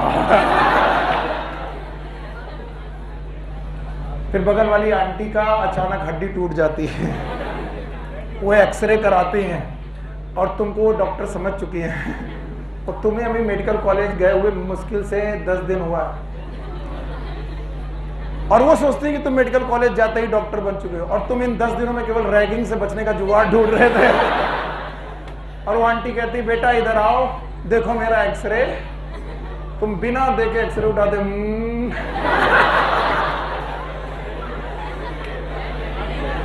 अब तुम्हारा दिमाग खराब है, हाथ है कि पैर है?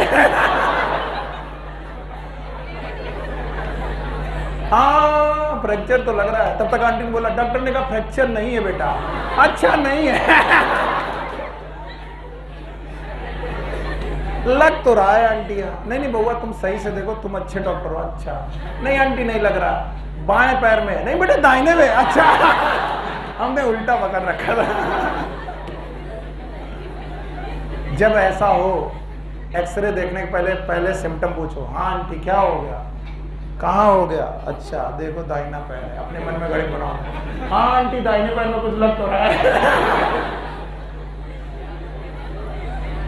फ्रैक्चर तो आंटी हाँ, डॉक्टर को पहले बोल देंगे। डॉक्टर बोल रहा था कि नहीं, हाँ नहीं लग रहा आंटी। ऐसे इज्जत बचाई जाती है। ये सब हमारे साथ हो चुका है ना? तो अभी सेलेक्ट हुए, दूसरे दिन आंटी की हड्डी टूट गई, हम क्या करें? अब इज्जत का सवाल है। कैसे डॉक्टर हो, तुम्हें कुछ नहीं आता? अरे 10 दिन में रैगिंग बचने का जुगाड़ ढूंढ रहे तुम्हारा डॉक्टर बनने का जुगाड़। तो ये सब चीजें हैं। लेकिन बेटा अभी भी दुनिया में सबसे नोबल जॉब, सबसे अच्छा आदर्श जॉब इस दुनिया का कौन है? अगर आप अपना काम बड़ी अच्छी तरीके से करते हैं तो आपसे बेहतर इस दुनिया में कोई नहीं। जो सेटिस्फेक्शन आप किसी मरीज को ठीक करके पाएंगे वो बड़ी बिल्डिंग बना के नहीं होगा।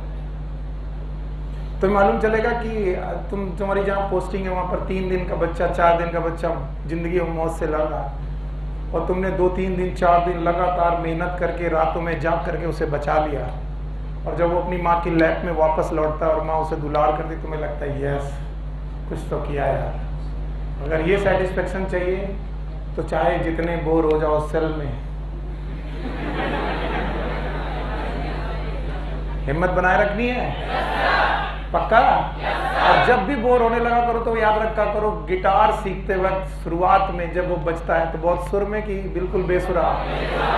बताओ वो बजाना अच्छा लगेगा कि खराब? खराब। पर जब आप सीख जाओगे तो उसकी धुन अच्छी होती है।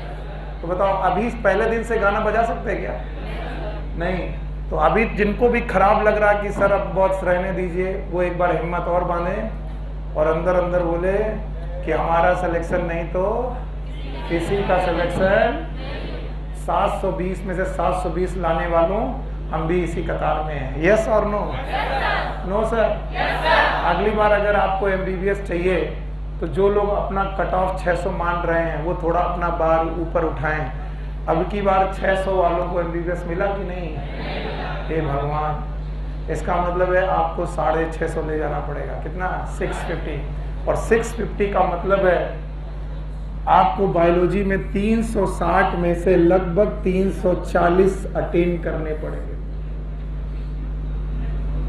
और इतना अटेंड करने के लिए इन बोरिंग क्लासेस को झेलना पड़ेगा जो आपकी जिंदगी हेल कर रही हैं। जैसे हमें मालूम चला ओवरव्यू ऑफ सेल में सेल के साइजेस याद हैं? yes, मैंने बुला दिए, तुम्हें याद है? yes, बताओ दुनिया की स्मॉलेस्ट सेल क्या ये 0.3 माइक्रोन है? yes, अब देखो एनर्जी कितनी आ गई।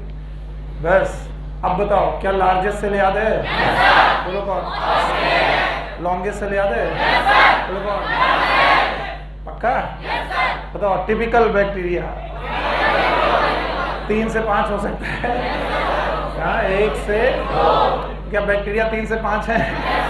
हाँ बस। अच्छा बताओ क्या हमारे पास RBC का डायमीटर है? कितना? हाँ 7 याद है? और इसके अलावा कोई और साइज है आपके पास? वायरस बोलो कौन? हाँ तो टेक्निकली हमारे पास 2 ही प्रकार की कोशिकाएं हैं जिनको डिटेल में पढ़ना है। एक का नाम है प्रोकैरियोटिक, तो सर अभी थोड़ा थोड़ा पढ़ाया है, अब इसको डिटेल में पढ़ना। Prokaryotic cell. और दूसरे तरीके की कोशिकाएं हैं जिन्हें हम बोलते हैं यूकैरियोटिक सेल। थोड़ा बहुत आइडिया तो हमें लग ही चुका है, जैसे कम से कम 5 से 7 पॉइंट तो अभी बोल सकते हैं। इनके पास ट्रू न्यूक्लियस, इनके पास ट्रू न्यूक्लियस, हाँ पक्का? इनके पास मेम्ब्रेन बाउंड सेल ऑर्गेनेल, इनके पास पक्का? इनके पास इंक्लूजन बॉडी है, इनके पास मीजोसोम, इनके पास प्लाज्मिड, हाँ नहीं है? प्लाज्मिड जानते हो, क्रोमोसोमल के एक्स्ट्रा इनके पास नहीं है। आगे बढ़े तो बताओ हमें कौन सी कोशिका डिटेल में पढ़नी चाहिए? प्रोकैरियोटिक। जरा अपनी एनसीईआरटी को ध्यान से देखो, आपके पास जो नया टॉपिक आने वाला है, it is known as prokaryotic cell in detail. चाहे कितने बताओ, what is pro? Primitive. What is karyotic? Karyotic किस शब्द से लिया गया? कैरियन। कैरियन का मतलब nucleus. These are the cells with primitive nucleus. Cells with primitive nucleus. यही इनका शुरुआती परिचय है। बाकी परिचय मैं आपके साथ एक एक करके पढ़ाता हूं। ये वो सेल हैं जिनके पास प्रिमिटिव न्यूक्लियस पाया जाता है। ये सारी की सारी सेल किंगडम मोनेरा को बिलोंग करती हैं। कौन सा किंगडम? मोनेरा। और इस किंगडम मोनेरा में आपको कौन कौन बंदा मिल सकता है? बैक्टीरिया मिल सकता है, आपको साइनोबैक्टीरिया मिल सकता है, that is also known as blue green, that is also known as cyanobacteria. आपको इसमें माइकोप्लाज्मा मिल सकता है, और इसमें आपको मिल सकता है पीपीएलओ। What is PPLO? कुछ बच्चे उतनी देर से चिल्ला रहे हैं कि बैक्टीरिया का एक फॉर्म और है, नाम बताओ। Archie bacteria. अब जिनका मन नहीं कर रहा है वो कम से कम रट्टा मारते रहे। बताओ प्रोकैरियोटिक कोशिकाएं किन किन लोगों के पास होती है? चिल्ला लो, बोलो कौन? बैक्टीरिया, साइनोबैक्टीरिया, माइकोप्लाज्मा, पीपीएलओ और आर्की बैक्टीरिया। बताओ कौन सा किंगडम है? Kingdom Monera. बोलते हैं इनकी जब शेप्स की बात करेंगे, कैसी बात? शेप। तो इनके 4 बेसिक शेप हैं, 4 बेसिक शेप।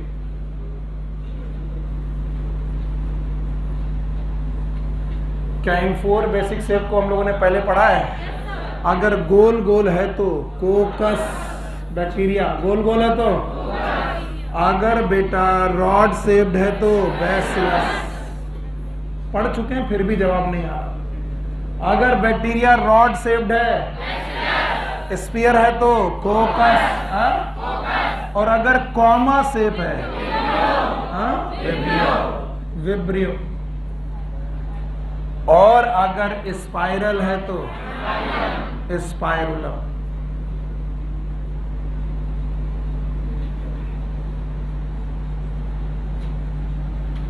देखिए एनसीईआरटी कितनी सारी चीजों को बार बार पढ़ाती है, 2-2 बार पढ़ाती है, दोबारा लिखा है। बताओ बैक्टीरिया के 4 बेसिक शेप याद रहेंगे? बताओ गोल गोल, rod shape, comma shape, vibrio, और बताओ spiral, spirillum.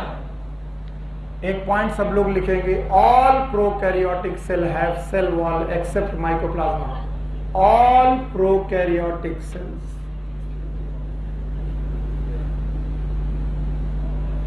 have cell wall except mycoplasma.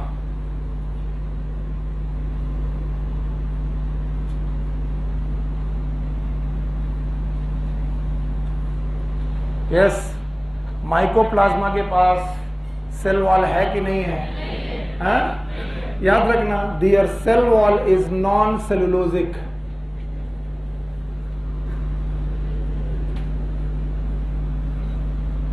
इतना सारा लिखना है क्या इसमें? बताओ इनकी सेल वॉल सेलुलोज की है कि नॉन सेलुलोज है? नॉन सेलुलोजिक सेल वॉल है which is made up of peptidoglycan.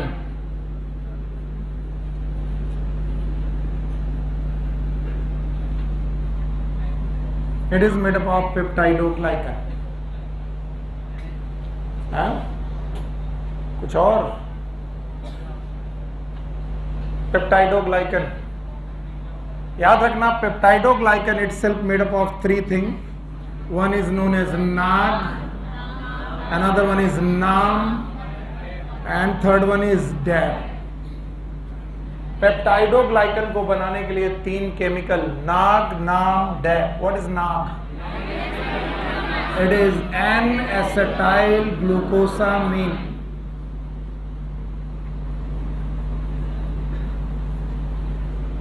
What is NAM? N-acetyl muramic acid।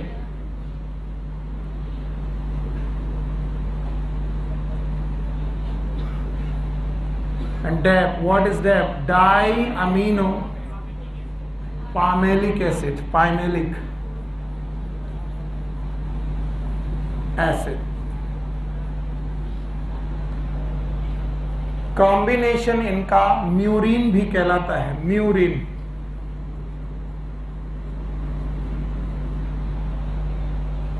तो जो बैक्टीरिया की सेल वॉल है वो सेलुलोज की बनी है कि नॉन सेलुलोज है? नॉन। एक दो बातें मैं कह करके अपना पीछा छुड़ा रहा हूं क्योंकि मैं बोल चुका हूं। आप बोल दोगे तो अच्छा लगेगा, और ना आए तो लिख भी दूंगा। बताओ, इनके पास न्यूक्लियस के चारों तरफ न्यूक्लियर मेम्ब्रेन, लिखूं कि आपको आएगा? आएगा। बताइए, मेम्ब्रेन बाउंड सेल ऑर्गेनेल, मैं लिखूं? लिखा चुका हूं मैं। Membrane bound cell organelle, mitochondria, Golgi body, endoplasmic reticulum, नहीं है। राइबोसोम है? शाबाश। दोबारा अब लिखवा रही एनसीईआरटी तो मैं क्या करूं, बार बार मत लिखो। अच्छा बताओ, इंक्लूजन बॉडी है, मीजोसोम है, इनके पास क्रोमोसोमल डीएनए है? भूल गए, क्रोमोसोमल डीएनए है। बताओ, सर्कुलर है? और बताओ, डबल स्टैंडर्ड की सिंगल? डबल। सिंगल की डबल? डबल स्टैंडर्ड है। क्या ऐसा डीएनए क्रोमोसोमल डीएनए कहलाएगा? क्या इनके पास एक एक्स्ट्रा क्रोमोसोमल डीएनए भी है? वो भी सर्कुलर है? नाम बताओ। प्लाज्मिड। प्लाज्मिड। अभी नहीं आया? आया? इतना बता दो तो मैं सेल एनवेलप की तरफ जाऊं। कहां पर? सेल। बेचारे परेशान हैं। चलें आगे? नहीं सर। बोला नहीं सर, ये बोलने वाला वाहियात है, बदतमीज है जिसने बोला नहीं। हटाएं।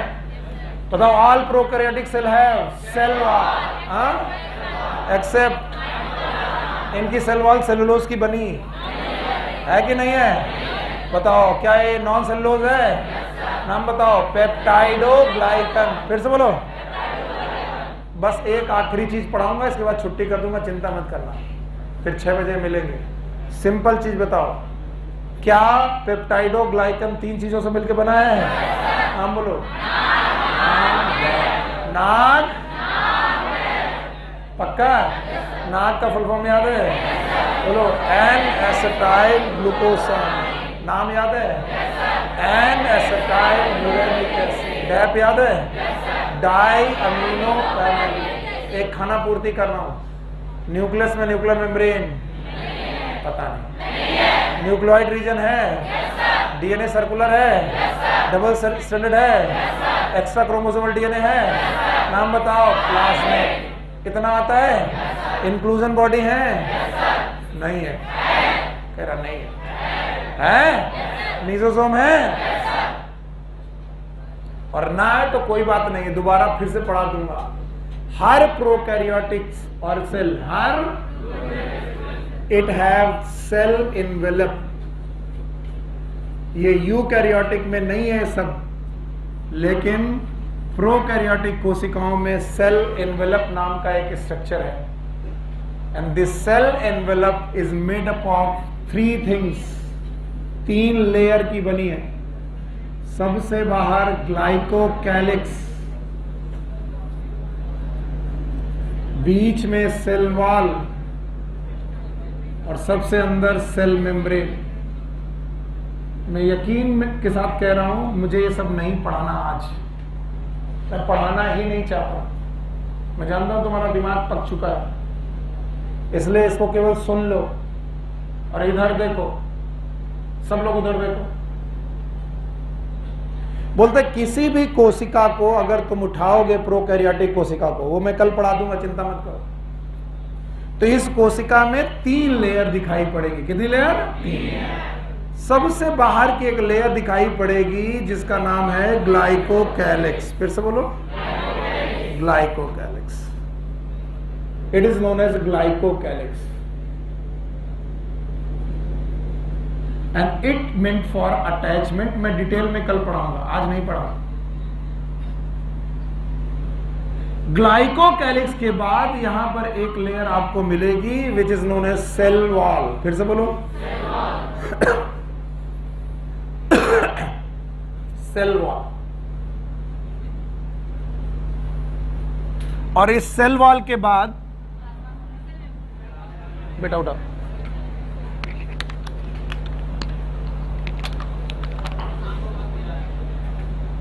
शाम को क्या नहीं आ रही थी?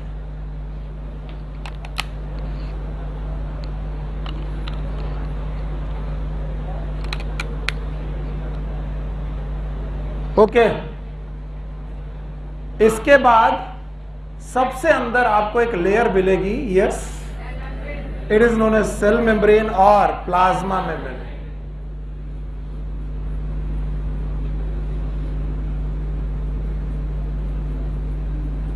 और ये तीनों लेयर सेल को इन्वेलप कर देती हैं, that's why they are known as cell envelope.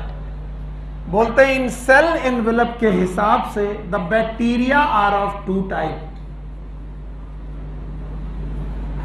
एक का नाम है ग्राम पॉजिटिव, फिर से बोलो, और दूसरे का नाम ग्राम नेगेटिव।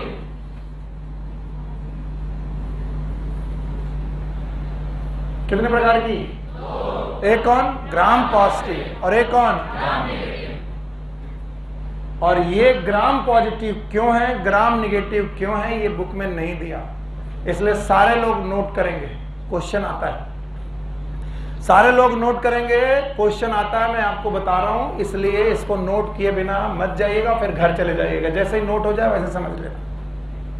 बोलते हैं बैक्टीरिया के सेल एनवेलप में आप एक डाई डालो, इस डाई का नाम है क्रिस्टल वायलेट।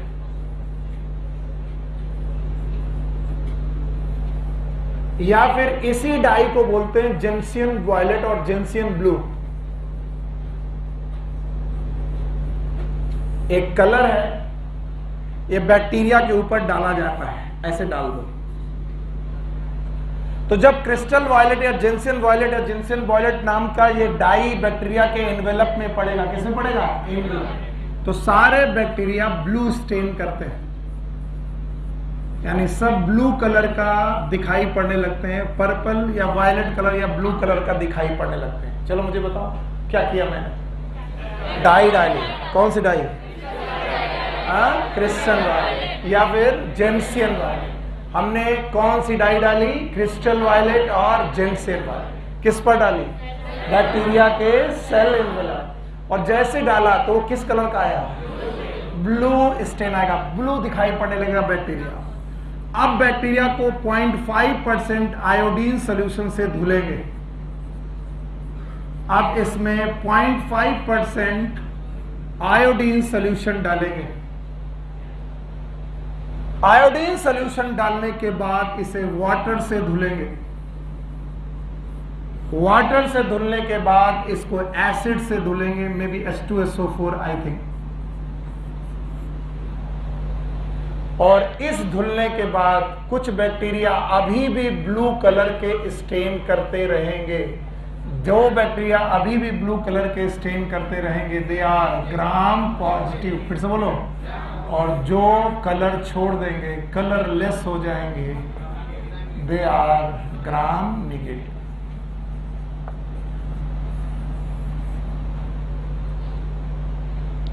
याद रखना, कुछ लोग कलर को मेंटेन रखते हैं, कुछ लोग कलर को छोड़ देते हैं। इसका भी कारण है सेल वॉल में फैटी टिश्यू का इन्वॉल्वमेंट, यानी इनकी सेल वॉल में नाग नाम डेप के अलावा भी कुछ एक्स्ट्रा फैटी टिश्यू होते हैं। याद करो, सेल वॉल किसी की बनी थी? नाग नाम डेप। कुछ लोगों में कुछ एक्स्ट्रा फैटी टिश्यू होंगे जिसकी वजह से वो इस कलर को अलग अलग तरीके से रेस्पॉन्स करेंगे। जो लोग कलर को मेंटेन रखेंगे वो ग्राम पॉजिटिव, और जो कलर छोड़ देंगे वो ग्राम नेगेटिव। नहीं आया? आया। चलिए एक बार मुझे बताइए क्या किया आपने?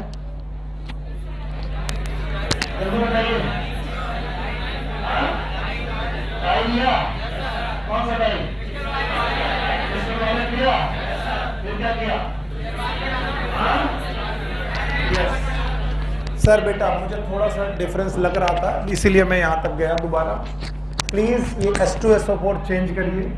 It is acetone, acetone, I am sorry, I am very much sorry, acetone और अल्कोहल। ये थोड़ा मिस कर गया मैं। इसको धुलते हैं एसीटोन और अल्कोहल से, सॉरी।